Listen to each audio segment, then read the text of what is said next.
Hello friends, ರಕ್ಷಾ ಕ್ರಿಯೇಷನ್ಸ್ಗೆ ಸ್ವಾಗತ. ಇವತ್ತು ನಾನು ದಾವಣಗೆರೆ ನರ್ಗಿಸ್ ಮಂಡಕ್ಕಿ ತೋರಿಸ್ತಾ ಇದ್ದೀನಿ. ಅದ್ರ ಜೊತೆಗೆ ಹಾಗೆ ಮೆಣಸಿನಕಾಯಿನೂ ತೋರಿಸ್ತೀನಿ. ಅದು ಎರಡು ಕಾಂಬಿನೇಷನ್ ಚೆನ್ನಾಗಿರುತ್ತೆ. ಬನ್ನಿ, ಅದಕ್ಕೆ ಬೇಕಾಗಿರೋ ಸಾಮಗ್ರಿಗಳನ್ನ ತೋರಿಸ್ತೀನಿ. ಮಂಡಕ್ಕಿ ಇದು ಖಾರ, ಇದು ಅಂದ್ರೆ ರೆಡಿ ಇರೋದು ಇದು ಖಾರ. ಅದನ್ನ ನರ್ಗಿಸ್ ಮಂಡಕ್ಕಿ ಮಾಡಿದ್ಮೇಲೆ ಅದಕ್ಕೆ ಹಾಕೊಂಡು ತಿನ್ನೋದು. ಇದು ಮೆಣಸಿನಕಾಯಿ ಮಾಡೋದಕ್ಕೆ ಕಡಲೆಬೇಳೆ ಹಿಟ್ಟು, ಇದು ಮೆಣಸಿನಕಾಯಿ, ಇದು ಸೋಡಾ, ಇದು ಹಸಿ ಮೆಣಸಿನಕಾಯಿ, ಕರಿಬೇವಿನ ಸೊಪ್ಪು, ಬೆಳ್ಳುಳ್ಳಿ, ಕೊತ್ತಂಬರಿ ಸೊಪ್ಪು, ಸಕ್ಕರೆ ಪುಡಿ, ಇದು ಹುರಿಗಡ್ಲೆ ಪುಡಿ ಅಂದ್ರೆ ಕಡಲೆ ಬರುತ್ತಲ್ಲ ಅದರದ್ದು ಪುಡಿ, ಇದು ಶೇಂಗಾ ಬೀಜ, ಇದು ಹುರಿಗಡ್ಲೆ, ಜೀರಿಗೆ, ಸಾಸಿವೆ, ಉಪ್ಪು, ಎಣ್ಣೆ. ನಾನೀಗ 1 ಸ್ಪೂನ್ ಜೀರಿಗೆ ಹಾಕ್ತಿದ್ದೀನಿ. 1 ರಿಂದ 1.5 ಸ್ಪೂನ್ ಜೀರಿಗೆ ಹಾಕ್ತಾ ಇದ್ದೀನಿ. ಹಾಕ್ಬಿಟ್ಟು ಸ್ವಲ್ಪ ಓಡಿಸ್ತೀನಿ, ಅದನ್ನ ಸ್ವಲ್ಪ ತರಿ ಆಗ್ಲಿ. ಈಗ ಈ ಬೆಳ್ಳುಳ್ಳಿ ಜೀರಿಗೆಗೆ ಹಾಕ್ತಾ ಇದ್ದೀನಿ. ಇದನ್ನ 1 ಸೆಕೆಂಡ್ ಓಡಿಸ್ತೀನಿ. ಈಗ ನಾನು ಹಸಿಮೆಣಸಿನ್ಕಾಯಿ ಹೀಗೆ ಮುರಿದಾಕಿ ಒಂದೇ 1 ರೌಂಡ್ ಅಂತೀನಿ, ಯಾಕೆಂದ್ರೆ ಅದು ತರಿಯಾಗೇ ಇರಬೇಕು. ಬೇರೆಯವರೆಲ್ಲ ಬೇಕಾದ್ರೆ ಹೆಚ್ಚು ಬೇಕಾದ್ರೂ ಹಾಕ್ಬೋದು, ಬಟ್ ಹೆಚ್ಚು ಹಾಕಿದ್ರೆ ಮಕ್ಕಳೆಲ್ಲ ತೆಗ್ಬಿಡ್ತಾರೆ, ಅದ್ರದ್ದು ಟೇಸ್ಟ್ ಹೋಗ್ಬಿಡುತ್ತೆ. ಅದಕ್ಕೆ ಇದು ಮಿಕ್ಸಿ ಮಾಡಿಬಿಟ್ರೆ ಚೆನ್ನಾಗಿರುತ್ತೆ. ಈಗ ಒಂದು 4-5 ಮೆಣಸಿನ್ಕಾಯಿನ ಮಿಕ್ಸಿ ಮಾಡ್ತೀನಿ, ಒಂದೇ 1 ರೌಂಡ್ ಅನಿಸ್ತೀನಿ. ಹೀಗೆ ತರಿ ಆಗಿದೆ. ಈಗ ನಾನು ಇದು ಬೌಲಿಗೆ ತೆಕ್ಕೊಳ್ತೀನಿ. ಫಸ್ಟು ಕಡಲೆ ಬೀಜ, ಶೇಂಗಾ ಬೀಜ, ಕಡಲೆ ಶೇಂಗಾ ಬೀಜ ಹುರಿದು ಇಟ್ಕೋತೀನಿ ನಾನು ಎಣ್ಣೆಯಲ್ಲಿ. ಆಮೇಲೆ ಒಗ್ಗರಣೆ ಹಾಕ್ತೀನಿ. ಸ್ವಲ್ಪ ಎಣ್ಣೆ ಕಾಯಲಿ. ಈಗ ಈ ಕಡಲೆ ಬೀಜ ಹಾಕ್ತಾ ಇದ್ದೀನಿ.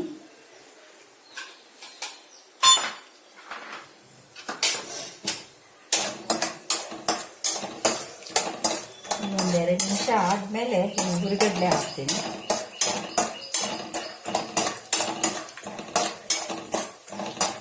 ಹಾಕಿದ್ದೀನಿ.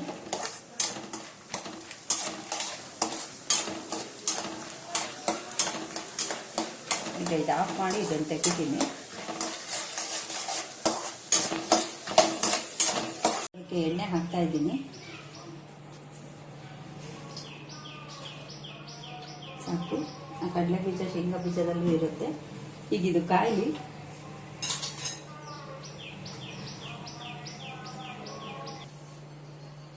ಈಗ ಸಾಸಿವೆ ಹಾಕ್ತಾ ಇದ್ದೀನಿ. ಹಾಗೆ ಸ್ವಲ್ಪ ಜೀರಿಗೆ ಹಾಕ್ತೀನಿ.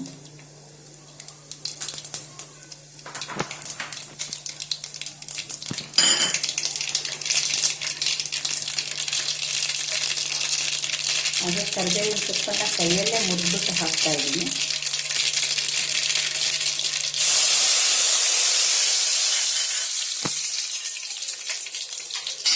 ಈಗ ಹಸಿಮೆಣಸಿನ್ಕಾಯಿ, ಜೀರಿಗೆ, ಬೆಳ್ಳುಳ್ಳಿ ಪೇಸ್ಟ್ ಹಾಕ್ತಾ ಇದ್ದೀನಿ.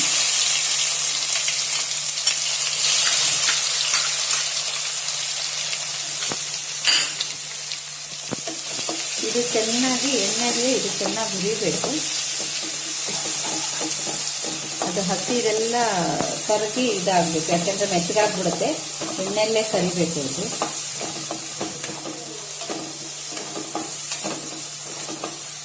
ಹಾಕ್ತೀನಿ. ಆಮೇಲೆ ಮೇಲೆ ಬೇಕಾದ್ರೆ ಉಪ್ಪು ಹಾಕ್ಬೋದು. ಸೊ ಅದಕ್ಕೆ ಈಗ ಒಂದು ಸ್ವಲ್ಪನೇ ಹಾಕ್ತಿದ್ದೀನಿ ಇದಕ್ಕೆ. ಈಗ ಇದು ಇಷ್ಟು ಹುರ್ಕೊಂಡಾದ್ಮೇಲೆ ಸರಿಯಾಗಿದೆ. ಇದು ಈಗ ಗರಿ ಆಗಿದೆ. ಇದು ಸ್ವಲ್ಪ ತಣ್ಣಗಾಗಕ್ ಬಿಡಬೇಕು. ಇದು ತಣ್ಣಗಾಗಕ್ ಬಿಡೋ ತನಕ ನಾನು ಮೆಣಸಿನ್ಕಾಯಿ ಮಾಡೋದನ್ನ ಹಿಟ್ಟು ಕಲಸೋದು, ಆಮೇಲೆ ಮೆಣಸಿನ್ಕಾಯಿನ ಮಾಡ್ತೀನಿ. ಇದು ಆರ್ಲಿ. ಇದು ಹಿಟ್ಟು ಕಲ್ಸ್ಕೊತೀನಿ. ಈಗ ಇದು ಕೊತ್ತಂಬರಿ ಸೊಪ್ಪನ್ನ ಕರಿಯೋದಕ್ಕೆ ಅಂತ ಹಾಕಿರೋದು. ಅದ್ರ ಜೊತೆಗೂ ಹಾಕ್ಬೋದು, ಆದ್ರೆ ಸ್ವಲ್ಪ ನೀರು ಬೇಗ ಡ್ರೈ ಆಗಲ್ಲ ಅದರಲ್ಲಿ. ಅದಕ್ಕೆ ಇದನ್ನ ಸಪ್ರೇಟ್ ಆಗಿ ಫ್ರೈ ಮಾಡ್ಬಿಟ್ಟು ಹಾಕ್ತೀನಿ ಕೊತ್ತಂಬರಿ ಸೊಪ್ಪು. ಕೊತ್ತಂಬರಿ ಸೊಪ್ಪು ಎಷ್ಟು ಹಾಕ್ತೀವೋ ಅಷ್ಟು ಟೇಸ್ಟ್ ಇರುತ್ತೆ. ಕೊತ್ತಂಬರಿ, ಜೀರಿಗೆ, ಬೆಳ್ಳುಳ್ಳಿ.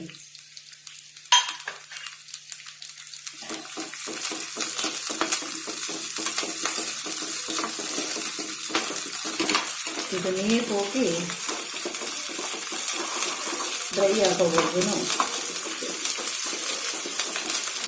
ಈ ಕೊತ್ತಂಬರಿ ಸೊಪ್ಪು ಸಪ್ರೇಟ್ ಆಗಿ ಫ್ರೈ ಮಾಡ್ಕೊಂಡಿರೋದನ್ನ ಈ ಜೀರಿಗೆ ಇದಕ್ಕೆ ಹಾಕ್ತಾ ಇದ್ದೀನಿ.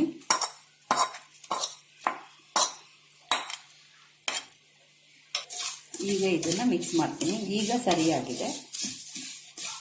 ಜೊತೆಗೂ ಹಾಕ್ಬೋದು, ಜೊತೆಗೆ ಹಾಕಿದ್ರೆ ಬೇಗ ಬಹಳ ಹೊತ್ತು ಹಿಡಿಯುತ್ತೆ ಬೇಯೋದಕ್ಕೆ. ಅದಕ್ಕೆ ಅದನ್ನೇ ಸಪ್ರೇಟ್ ಮಾಡ್ಕೋತೀನಿ ನಾನು.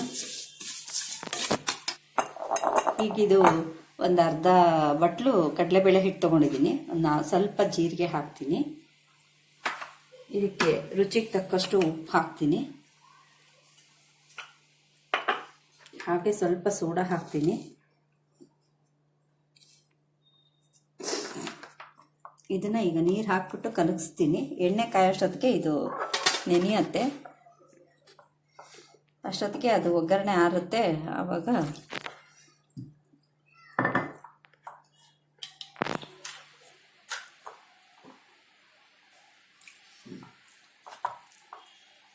ಇದು ತುಂಬ ಗಟ್ಟಿಯಾಗೂ ಇರಬಾರ್ದು, ತುಂಬ ತೆಳುವಾಗೂ ಇರಬಾರ್ದು. ಕಲಸಿ ಆಗಿದೆ. ಇದು ನೋಡಿ ಹೀಗೆ ಬಿಟ್ಟರೆ ಹೀಗೆ ಬರಬೇಕು. ಮೆಣಸಿನ್ಕಾಯಿಗೆ ಅದು ಬಿಟ್ಟು ಬಿಡೋಕ್ಕೆ. ಈಗ ಅದು ಎಣ್ಣೆ ಕಾಯಕ್ಕೆ ಇಟ್ಟಿದ್ದೀನಿ. ಅದು ತಗೊಂಡೋಗಿ ಇಟ್ಕೊತೀನಿ. ಇದನ್ನು ಎಣ್ಣೆ ಕಾದಿದೆಯೋ ಇಲ್ಲ ನೋಡ್ತೀನಿ. ಇವಾಗ ಇನ್ನೂ ಒಂದು ಸ್ವಲ್ಪ ಕಾಯಬೇಕು. ಇವಾಗ ನಾನು ಮೆಣಸಿನ್ಕಾಯಿನ ಬಿಡ್ತಾ ಇದ್ದೀನಿ.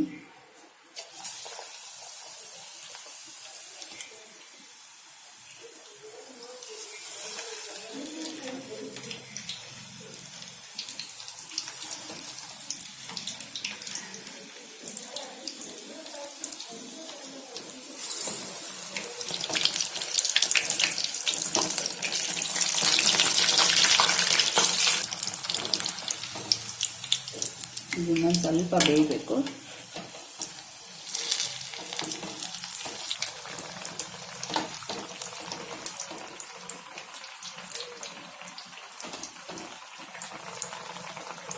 ಈಗ ಆಗಿದೆ, ತೆಗಿತೀನಿ.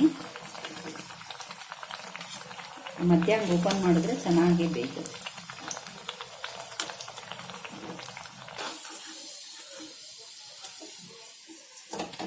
ಇದೆ, ಆಫ್ ಮಾಡ್ತೀನಿ ಗ್ಯಾಸು. ಈಗ ನಾನು ಇದು ಮಂಡಕ್ಕಿ ಕಲಿಸ್ತಾ ಇದ್ದೀನಿ. ತಿಳ್ಕೊತೀನಿ, ಅಕಸ್ಮಾತ್ ಕಡಿಮೆ ಆದರೆ ಒಗ್ಗರಣೆ ಅಂತ ಹೇಳ್ಬಿಟ್ಟು. ಇದಕ್ಕೇನು ಮಂಡಕ್ಕಿ ಎಲ್ಲ ಅಳತೆ ಇಲ್ಲ. ಒಗ್ಗರಣೆ ಎಷ್ಟು ಮಾಡಿರ್ತೀವೋ ಅದ್ರ ಮೇಲೆ ಡಿಪೆಂಡ್ ಆಗುತ್ತೆ. ಈಗ ಇದು ಆರಿದೆ. ಈಗ ಇದನ್ನು ನಾನು ಹಾಕಿ ಕಲಿಸ್ತೀನಿ.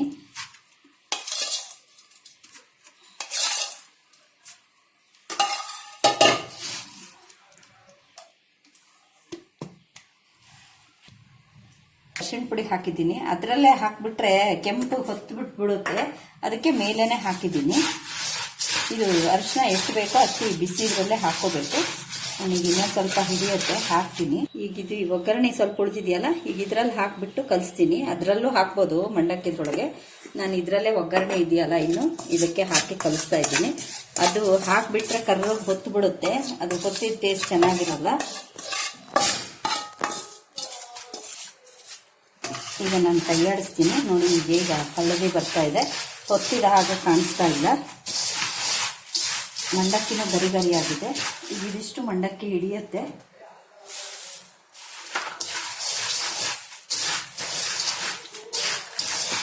ಈಗ ಕಡಲೆ ಬೀಜ ಹಾಕ್ತಾ ಇದ್ದೀನಿ. ಕಡಲೆ ಬೀಜ ಹುರಿಗಡಲೆ ಕರೆದಿಟ್ಕೊಂಡಿರೋದನ್ನ. ದಾವಣಗೆರೆಯಲ್ಲಿ ನರ್ಗಿಸ್ ಮಂಡಕ್ಕಿ ಅಂದರೆ ತುಂಬ ಫೇಮಸ್ಸು. ನಮ್ಮದು ಮನೆ ಬೆಳ್ಳುಳ್ಳಿ ಗಲ್ಲಿಯಲ್ಲಿತ್ತು, ಚೌಕಿಪೇಟೆ, ಹಳೆ ದಾವಣಗೆರೆ ಅಂತ. ಆದರೆ ಅಲ್ಲಿ ಒಂದು ತಾಳದಾರ್ ಹೋಟ್ಲು ಅಂತ ಇತ್ತು, ಅಲ್ಲಿ ಮಾಡ್ತಿದ್ರು. ಆ ಥರ ನರ್ಗಿಸ್ ಮಂಡಕ್ಕಿ ಇವತ್ತುವರೆಗೂ ನಾನು ತಿಂದೇ ಇಲ್ಲ. ಆ ಟೇಸ್ಟ್ ಬರೋದು ಇಲ್ಲ. ನಮ್ಮ ತಂದೆ ನಾವೆಲ್ಲ ಚಿಕ್ಕ ಮಕ್ಕಳಾಗಿದ್ದಾಗ ಅಲ್ಲಿಂದನೇ ತಂದು ತಿನ್ನಿಸ್ತಾ ಇದ್ರು. ಈಗ ಹುರಿಗಡಲೆ ಹಿಟ್ಟು ಹಾಕ್ತಾ ಇದ್ದೀನಿ. ಇದಕ್ಕೆ ಎಸೆನ್ಷಿಯಲ್ ಆಗಿ ಬೇಕಾಗಿರೋದು ಅಂದ್ರೇ ಫಸ್ಟು ಹುರಿಗಡಲೆ ಹಿಟ್ಟು, ಸಕ್ಕರೆ ಪೌಡ್ರು. ಇದು ಸುಮ್ಮನೆ ಅಂದಾಜಿನ ಮೇಲೆ ನಿಮ್ಗೆ ಎಷ್ಟು ಸಿಹಿ ಬೇಕೋ ಅಷ್ಟು ಹಾಕೋಬೇಕು. ಕಡಲೆ ಹಿಟ್ಟು ಮಾತ್ರ ಅದೇ ಇದು ಹಿಡಿಯುವಾಗ ಕಲಸುವಾಗ ಇದು ಹೇಗೆ ನೋಡ್ತೀವಲ್ವಾ, ಈಗ ಇದು ಹೀಗೆ ಬರ್ತಾ ಇದೆಯಲ್ಲ, ಇದಕ್ಕೇನೆ ನರ್ಗಿಸ್ ಅಂತ ಅನ್ನೋದು. ಈಗ ಉಪ್ಪು ಬೇಕಾದರೆ ಸ್ವಲ್ಪ ಬಾಯಿ ಹಾಕೊಂಡು ನೋಡಿ, ಕಡಿಮೆ ಆಗಿದ್ರೆ ಮೇಲೆ ಹಾಕಿ ಕಲಿಸ್ತೀನಿ. ಉಪ್ಪು ಕೂಡ ಜಾಸ್ತಿ ಆಗಬಾರ್ದಿದ್ದು. ಜೊತೆಗೆ ಮೆಣಸಿನ್ಕಾಯಿ ಇರುತ್ತೆ, ಖಾರ ಇರುತ್ತೆ ಅಲ್ವಾ.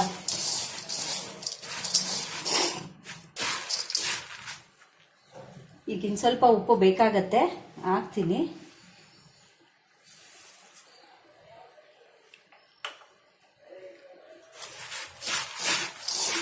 ಒಂದು ಸ್ವಲ್ಪ ಕಡಲೆ ಹಿಟ್ಟು ಬೇಕು ಅನ್ಸುತ್ತೆ, ಹಾಕ್ತೀನಿ. ಸಕ್ಕರೆ ಪೌಡ್ರು ಸ್ವಲ್ಪ, ಕಡಲೆ ಹಿಟ್ಟು ಸಾಕಾಗತ್ತೆ, ಹಾಕ್ತಿದ್ದೀನಿ. ಈಗ ಕೈ ಆಡಿಸಿದೆ. ಈಗ ನಾನು ಸರ್ವಿಂಗ್ ಬೌಲಿಗೆ ಹಾಕ್ತೀನಿ. ದಾವಣಗೆರೆ ಫೇಮಸ್ ನರ್ಗಿಸ್ ಮಂಡಕ್ಕಿ ಮೆಣಸಿನ ಮಿರ್ಚಿ ರೆಡಿ ಆಗಿದೆ. ಇದು ಮಂಡಕ್ಕಿ ನರ್ಗಿಸ್ ಮಂಡಕ್ಕಿ ಮಾಡೋದು ನಮ್ಮಮ್ಮ ಮಾಡ್ತಿದ್ರು, ಆದ್ರೆ ನಾನ್ ಮಾಡ್ತಿರ್ಲಿಲ್ಲ. ಇವಾಗ ನನ್ನ ಫ್ರೆಂಡ್ ಹೇಳ್ಕೊಟ್ಟಿದ್ಲು, ಗೀತಾ ಅಂತ ಹೇಳ್ಬಿಟ್ಟು. ನಾನು ಅವಳು ಚೈಲ್ಡ್ಹುಡ್ ಫ್ರೆಂಡ್ಸ್. ಸೊ ಅದನ್ನೇ ಇವತ್ತು ಮಾಡಿದ್ದೀನಿ. ಮೆಣಸಿನ್ಕಾಯಿನ ನಾನೇ ಮಾಡಿದ್ದೀನಿ. Thank you. ಮಾಡಿ ಸಬ್ಸ್ಕ್ರೈಬ್ ಮಾಡಿ.